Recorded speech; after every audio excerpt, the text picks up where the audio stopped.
How are we supposed to view someone like Kaikeyi? By Krishna's mercy.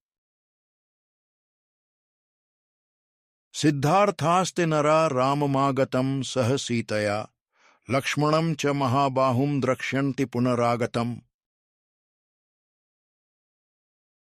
Quote, those men who will again see Rama along with Sita, accompanied by the mighty armed Lakshmana, returning home will be successful. Valmiki Ramayana, Ayodhya Kand, 72-38. You hear this term bandied about in recent times. I didn't hear it much when I was younger. Perhaps I was not paying attention. If there is a contentious issue, usually relating to public policy, a proponent might try to guilt others into following. They will warn that you don't want to be on the wrong side of history. Like 100 years from today, you don't want people to look back and wonder why you didn't say something. They will put you in the category of the villains, the ones who sided with injustice, evil, and oppression. In this light, how do we view someone like Kaikeyi, the historical figure described in the Ramayana? She is the youngest wife to King Dashrath of Ayodhya. To say she is a controversial character is an understatement. There are different layers and angles of vision.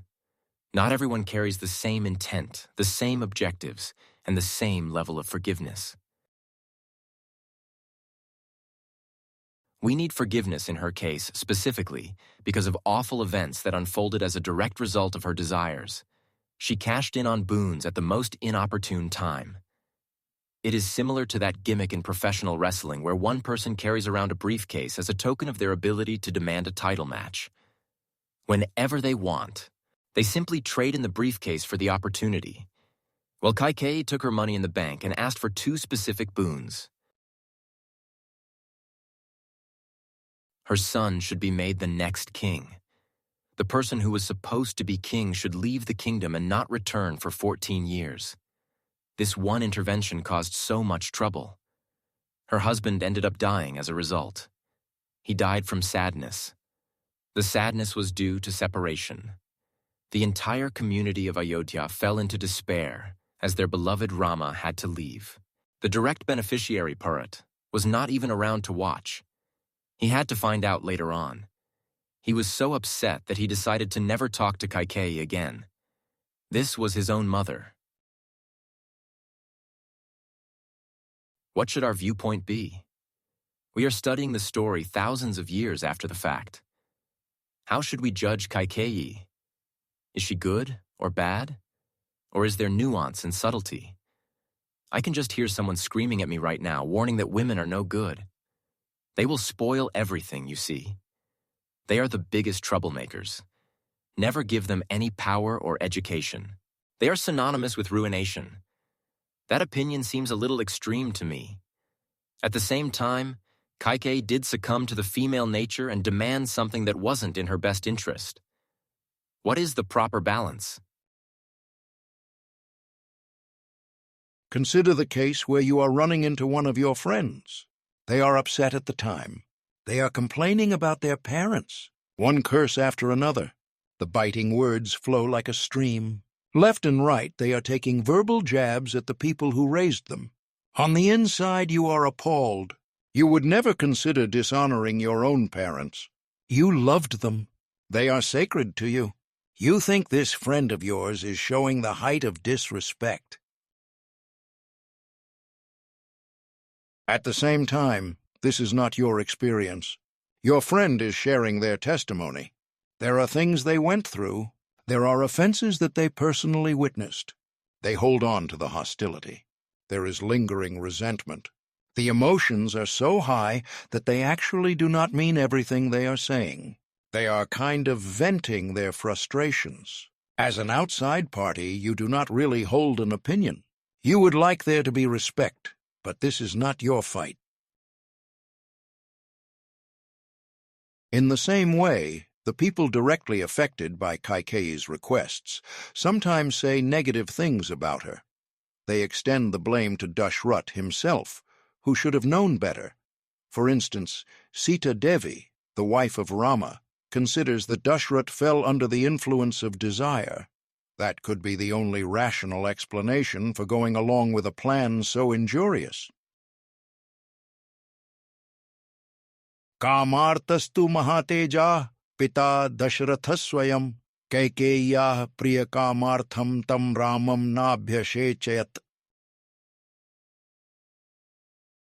Quote, being under the control of passion and lust, Rama's father, Maharaj Dashrath, wanted to fulfill Kaikeyi's cherished desire.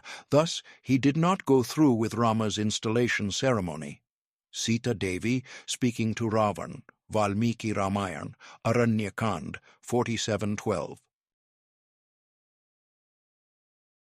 Lakshmana, who is one of Rama's younger brothers, is so upset with the decision that he proposed mounting a coup. He will put Rama on the throne by force. If violence is necessary, there is no issue in breaching protocol.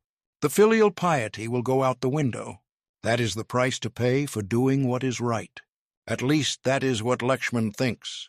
Rama does not agree to the proposal, but he never turns away the association of his loyal brother.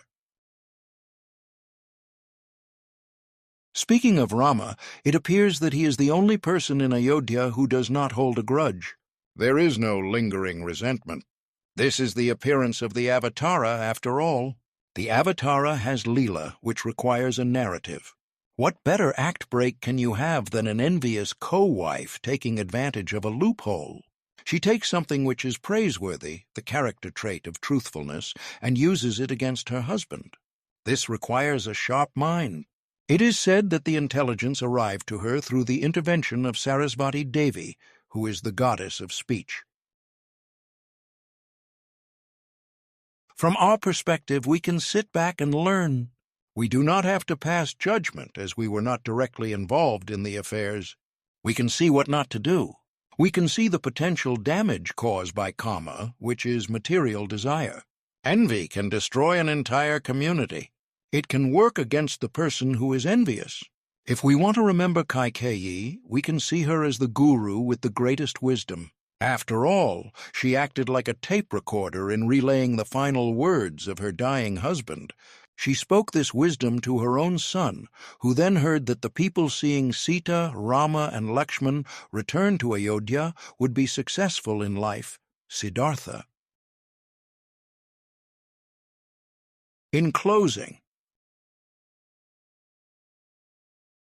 from Kaikeyi's turn to sit back and learn, how from money in the bank despair from envy drank, because of her requests too, the next king in exile too.